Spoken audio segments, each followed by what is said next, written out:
Hello बच्चों, MK chemistry classes के इस यूट्यूब चैनल पर मैं मनोज कुमार आपका स्वागत करता हूं। बच्चों, 12वीं ठोस अवस्था के अंतर्गत अब तक हम लोगों ने कई सारे थ्योरेटिकल पोर्शन कवर किए हैं। आज हम लोग उन्हीं थ्योरेटिकल पोर्शन से संबंधित कुछ प्रश्नों को हल करेंगे, या यूं कहें कि कुछ आंतरिक प्रश्नों अर्थात कुछ न्यूमेरिकल्स हम लोग हल करेंगे और देखेंगे कि किस प्रकार से उनको हल किया जाता है और उन चीजों को समझेंगे। तो आइए शुरू करते हैं।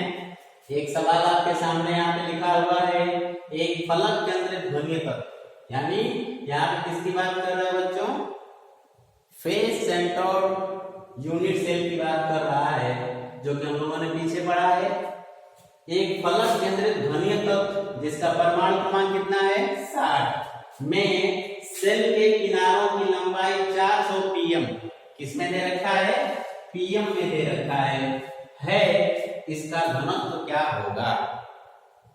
अर्थात हमको कुछ डाटा यहाँ पे दे रखा है और हमसे उस फलक केंद्रित ध्वनि तत्व जो है उसके घनत्व की गणना करने के लिए कह रहा है।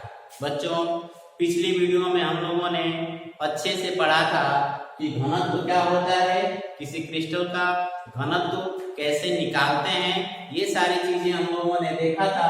यदि आपने हमारा वो वीडियो अब तक नहीं देखा है तो उस वीडियो का लिंक इस वीडियो के डिस्क्रिप्शन बॉक्स में दिया जा रहा है, वहां जाकर आप बड़ी आसानी से उन चीजों को समझ सकते हैं। ठीक है, क्योंकि बिना उन चीजों को देखे आप इस प्रकार के न्यूमेरिकल्स को लगा नहीं सकते हैं, यूं करके लगाने में आपको कठिनाई होती है। ठीक है, तो अब आप उसको जाकर देख लीजिए। आइए हम लोग इसको हल करते हैं। हमसे बच्चों क्या पूछ रहा है? घनत्व क्या होगा। तो सबसे पहले हमको किसी भी इकाई सेल के घनत्व की गणना करने के लिए जो फार्मूला होता है वो हमको आना चाहिए। तो फार्मूला हमको पिछली वीडियो में बताया गया था। क्या बताया गया था? घनत्व को हम लोग किससे प्रदर्शित करते हैं बच्चों? रो से। और रो बराबर क्या बताया गया था आपको? Z into M upon A cube into NA। ये फार्मूला आपको याद होना चाहिए, तभी आप किसी भी इकाई सेल के घनत्व की गणना कर सकते हैं। इसमें रो क्या है?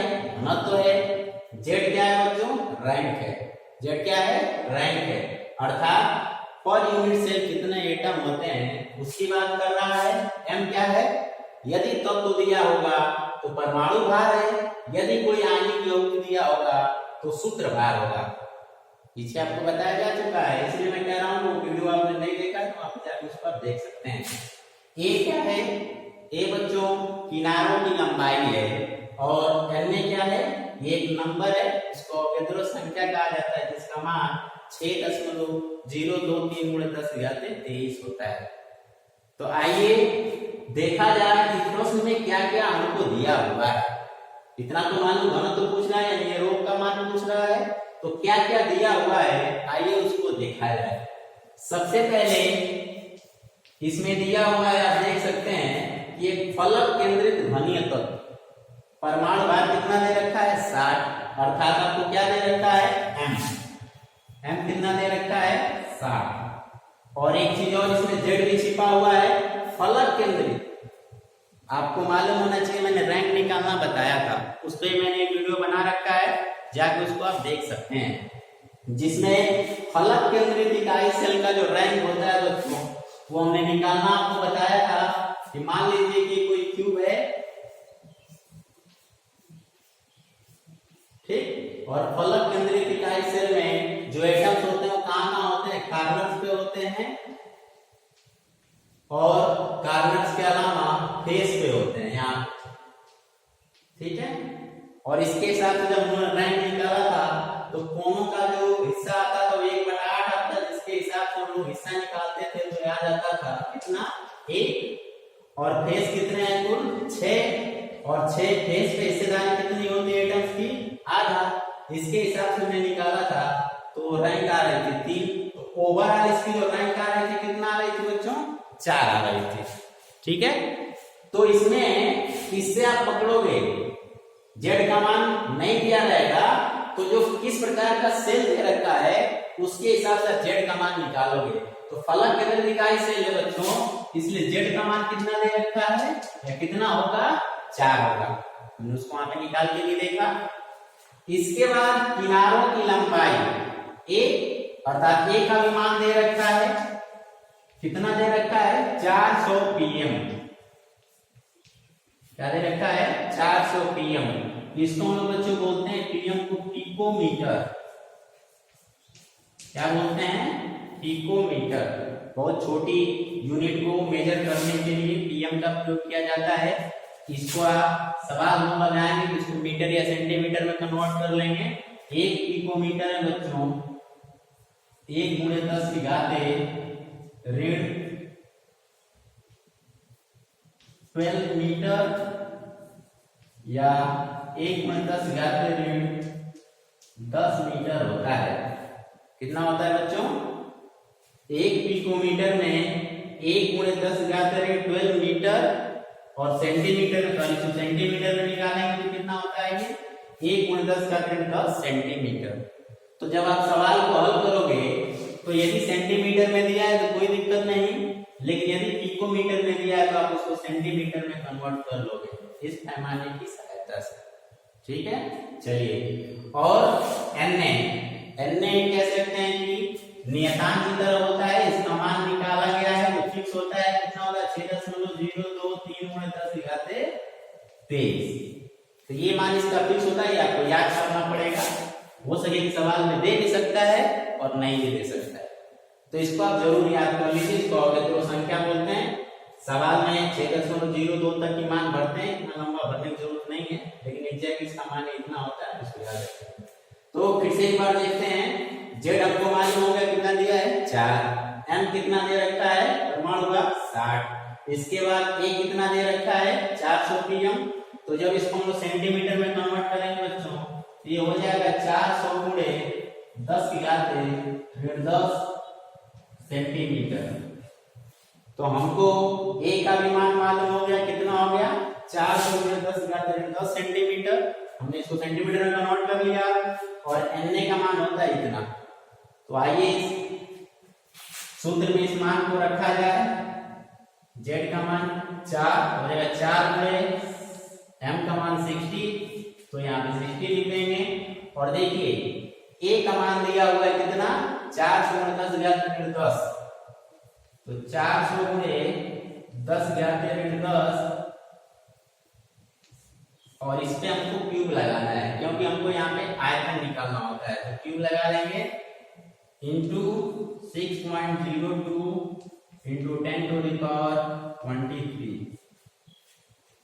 मान हमने भर दिया, जेड की जगह पे 4 हमने लिख दिया, एम की जगह पे 60 लिख दिया और ए का हमने क्यूब कर दिया। ए का जो मान था उसको हमने सेंटीमीटर में कन्वर्ट कर लिया और फिर एन का मान हमने यहाँ पे रख दिया। ठीक है। और एक बात बच्चों, जो घनत्व होता है उसकी यूनिट हम यहाँ पे लिख सकते हैं ग्राम प्रति घन सेंटीमीटर। घनत्व की यूनिट क्या होती है ग्राम प्रति घन सेंटीमीटर। अब जब इसको सॉल्व करेंगे आप तो इसका मान आता है 6.23 ग्राम प्रति घन सेंटीमीटर। तो ऐसे भी लिख सकते हैं, ऐसे भी लिख सकते हैं। तो इस प्रकार से इस फलक के अंदर जो घनीय तत्व है उसका घनत्व कितना आ गया बच्चों 6.23 ग्राम प्रति घन सेंटीमीटर। तो इस प्रकार के सवाल आपसे पूछ रहा है तो इस फार्मूले का आप प्रयोग करेंगे और इन मानों को आप रखकर इस प्रकार के सवाल को बड़ी आसानी से हल कर सकते हैं। इसका स्क्रीनशॉट लेके इसको अपने कॉपी में लिख लीजिए, फिर हम लोग अगला सवाल लगाते हैं।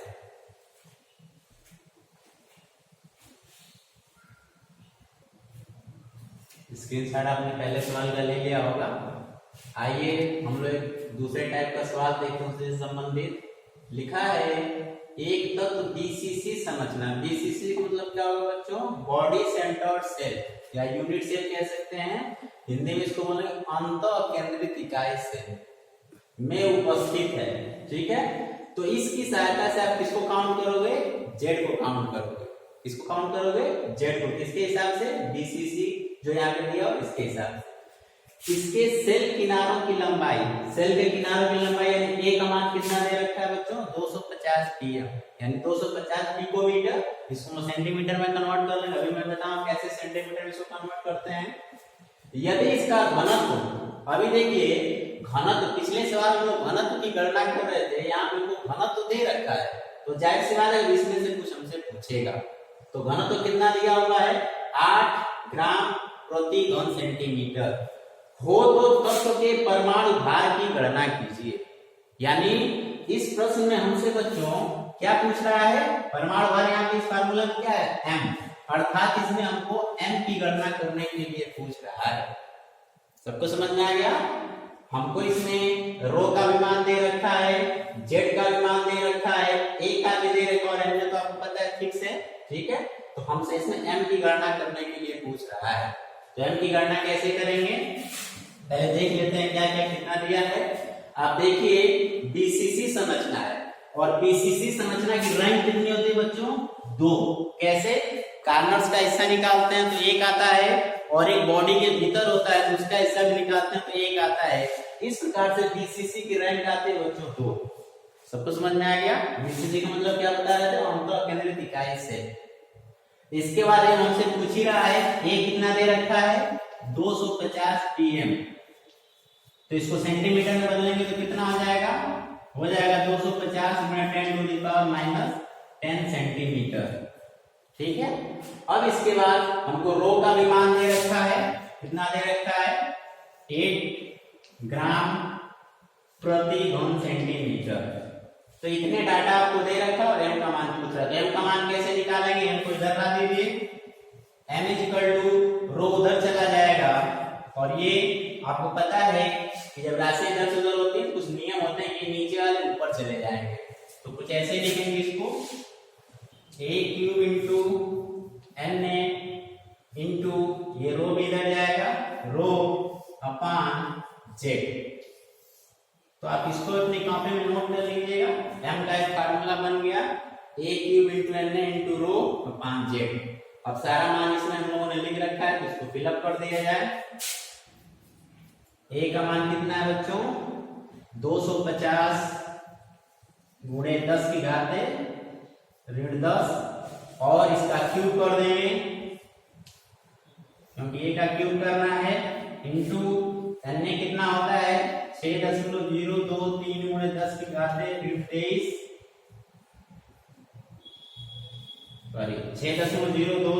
10⁻23 और रो का मान जो होता है बच्चों यहाँ पे दे रखा है कितना 8 अपॉन जेड का मान कितना है 2, यहाँ पे 2 रख देंगे और जब इसको सॉल्व करते हैं तो इसका मान आएगा बच्चों 37.6। और ध्यान देने वाली बात है कि यहाँ पे परमाणु भार है, क्या दे रखा है परमाणु भार।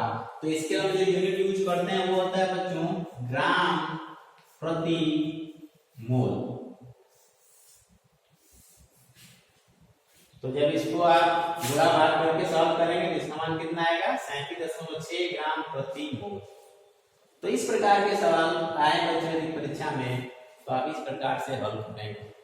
इसको भी स्क्रीनशॉट लेके इसको लिख लीजिए, फिर अगला सवाल देखेंगे। चलिए स्क्रीनशॉट आपने ले लिया है। पिछले 2 सवाल में हम लोगों ने घनत्व से संबंधित चीजों को जाना था। अब कुछ हम लोग अन्य सवालों को भी देखते हैं, अन्य प्रश्नों को देखते हैं। एक प्रश्न यहाँ पे लिखा गया है ए और बी परमाणुओं की फलक केंद्रित घनी व्यवस्था में, यानी कोई फलक केंद्रित व्यवस्था है, सेल है, उसमें ए और बी परमाणु उपस्थित हैं। ए परमाणु इकाई सेल के कहां स्थित है, कोनों पर उपस्थित है और बी परमाणु फलक के केंद्रों पर उपस्थित है। यदि ए का एक परमाणु कोनों पर इसकी स्थिति से हट जाता है तो यौगिक का सूत्र क्या होगा। तो पहले सवाल को समझते हैं बच्चों। इसमें हम लोगों को सेल एक दे रखा है और उस सेल में एक यौगिक दे रखा है जो ए और बी से मिलकर बनता है, जिसमें जो ए परमाणु है वो उस क्यूबिक यूनिट सेल के कोनों पर उपस्थित है और जो बी परमाणु है वो फलकों के केंद्र पर उपस्थित है। यदि इसको हम क्यूबिक सेल को बनाए तो कुछ इस प्रकार से बना सकते हैं। ये आपका क्यूबिक सेल हो गया, ठीक है। इसमें जो ए है बच्चों कहाँ पे है? कोनों पे, सभी कोनों पे है। तो कोनों पे यदि हम ए लिख दें ऐसे, कोने कितने होते हैं कुल? यूनिट सेल में कोने कितने होते हैं? 8, 4 नीचे और 4 ऊपर, आप देख सकते हो। तो जो ए है वो सभी कोनों पे उपस्थित है और जो बी है बच्चों वो फलकों के केंद्र पर, यानी यहाँ पे है, यहाँ पे है, यहाँ, यहाँ, यहाँ, ठीक है। और एक आगे का और एक पीछे का। तो कुल इस तरीके से आपका हो जाएगा 6 फलक। और अब हमसे क्या पूछ रहा है? यदि ए का एक शर्त और दे रखा है, यदि ए का एक परमाणु कोनों पर इसकी स्थिति से हट जाता है, इसका मतलब ये समझने वाली बात है कि 8 कोनों पे तो ए है लेकिन एक कोने से हट गया, यानी कहीं और चला गया। तो एक्चुअल में देखा जाए तो ये प्रश्न कह रहा है कि इस क्यूबिक सेल में बच्चों ए के सिर्फ 7 ही परमाणु मौजूद हैं, यानी 7 ही कोनों पे मौजूद हैं। तो इसके हिसाब से अच्छा पूछ क्या रहा है कि स्थिति से हट जाता है तो यौगिक का सूत्र पूछ रहा है, यानी इस ए और बी से जो सूत्र बनेगा वो क्या होगा। तो आइए इसको हल करते हैं। कैसे हल करेंगे इसको? सबसे पहले ए परमाणु की हम लोग रैंक या संख्या निकाल लेते हैं। ए परमाणु की उपस्थिति, तो ए परमाणु कहां उपस्थित है बच्चों? 7 कोनों पर। ध्यान देने वाली बात है, कोने तो 8 होते हैं लेकिन एक ए जो है वो मिसिंग है, तो 7 कोनों पर उपस्थित है। और कोनों की हिस्सेदारी कितनी होती है बच्चों? 1/8। तो इस ए परमाणु की सेल में उपस्थिति कुल कितनी हो जाएगी? ये हो जाएगा बच्चों 7/8। चलिए अब बी परमाणु की उपस्थिति देखते हैं। बी परमाणु की उपस्थिति कहां पे स्थित है बच्चों? बी परमाणु फलक के केंद्रों पर उपस्थित है और फलक कितने होते हैं? 6, अर्थात 6 फलकों पर। और फलकों की हिस्सेदारी कितनी होती है? ये होती है बच्चों आधा, 1/2। मैंने बताया था कि ये दीवार इसके बीच में एक बॉल लगा दिया जाए तो बॉल का आधा हिस्सा तो इस कमरे में पड़ेगा, तो हिस्सेदारी फलक की होती है आधा। तो इसके हिसाब से हम लोग इसकी हिस्सेदारी निकालेंगे तो हो जाएगा कितना? 3। तो ए परमाणु की हिस्सेदारी हो गई 7/8 उस सेल के अंदर, और बी परमाणु की जो है क्या कहते हैं हिस्सेदारी जो हो गई 3। आइए अब सूत्र बनाते हैं। तो इस प्रकार के जब प्रश्न देके और सूत्र बनाने के लिए पूछे तो आप कैसे बनाओगे? यहाँ पर हम लिखेंगे ए संबंधी B, A is to B, और ए की हिस्सेदारी कितनी है, बी की हिस्सेदारी कितनी है, जो हिस्सेदारी होगी वही यहाँ पे लिख देंगे तो सूत्र बन जाएगा। तो इसको हम लोग ऐसे लिखते हैं, कितनी हिस्सेदारी है? 7/8 संबंधी 3। चूंकि जब भी किसी यौगिक का फार्मूला बनाते हैं तो वहां पे बटा में परमाणु की संख्या तो हम लोग नहीं लिखते हैं, इसलिए इसको हम लोग सरल कर लेंगे।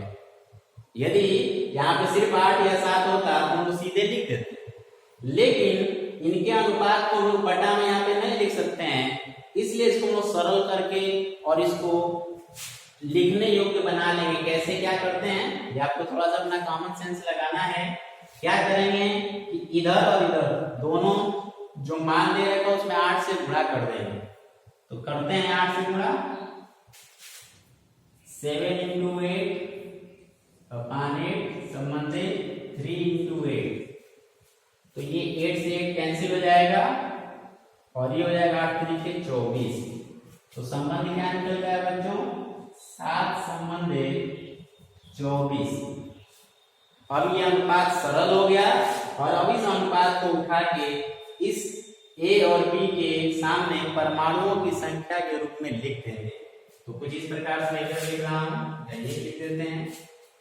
कुछ इस प्रकार से सूत्र बनेगा A का अनुपात कितना है 7, तो A के फुट में लिख देंगे 7 और B के अनुपात कितना आ गया 24, तो लिख देंगे B24। तो इस प्रकार के क्यूबिक यूनिट सेल में बच्चों जो A और B परमाणु थे उनसे बनने वाला सूत्र क्या हो गया A7B24, उस यौगिक का यह सूत्र होगा। तो इस प्रकार के सवाल बच्चों बोर्ड के एग्जाम में और कॉम्पिटिटिव एग्जाम में पूछे जाते हैं। तो इस प्रकार के यदि सवाल पूछा जाए तो आप इस तरीके से इसको हल करेंगे। इसका स्क्रीनशॉट लेकर इसको भी लिख लीजिए। फिर मैं कुछ होमवर्क के लिए प्रश्न दे रहा हूँ, सब लोग उसको नोट कर लेंगे और उसका आंसर इस वीडियो के कमेंट बॉक्स में लिखेंगे।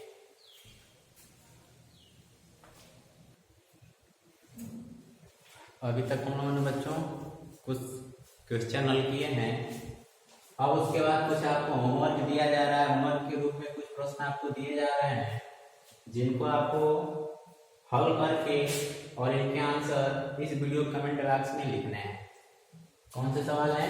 पहला सवाल है एक तत्व A जिसका परमाणु भार 60 है सरल घनीय जालक का निर्माण करता है। तो आप ध्यान देंगे जेड वर्ग निकालने के लिए सेल के प्रकार पे आप फोकस करेंगे, जिसके इकाई सेल के किनारों की लंबाई 100 pm दे रखा है, 100 पिकोमीटर है। क्रिस्टल के घनत्व की गणना कीजिए, अर्थात रो की गणना करना है तो आप rho equal to Z into M upon A cube into N formula का यूज करके इस सवाल को हल करेंगे। दूसरा प्रश्न है फलक केंद्रित घनीय जालक के एक परमाणु पदार्थ, ध्यान देंगे यहाँ पे एक परमाणु यानी उस सेल में सिर्फ एक ही परमाणु है के इकाई सेल में उपस्थित कोणों की संख्या की गणना कीजिए। कोणों की संख्या मतलब रैंक पूछ रहा है। चलिए अगला प्रश्न है घन से निर्मित यानी क्यूब है से निर्मित एक इकाई सेल जिसमें ऋणायन D प्रत्येक कोनों पर तथा धनायन A इकाई सेल के एकांतर फलकों के केंद्रों पर ऊपर, ध्यान देंगे आप एकांतर यानी एक छोड़ के, तो इसको समझ के लगाइएगा। तो यौगिक का सर्वोत्तम सूत्र क्या होगा? तो ये कुछ प्रश्न आपके सामने हैं, इनको आप हल करिएगा। इसका स्क्रीनशॉट ले लीजिए। शेष अगली वीडियो में पढ़ते हैं। धन्यवाद।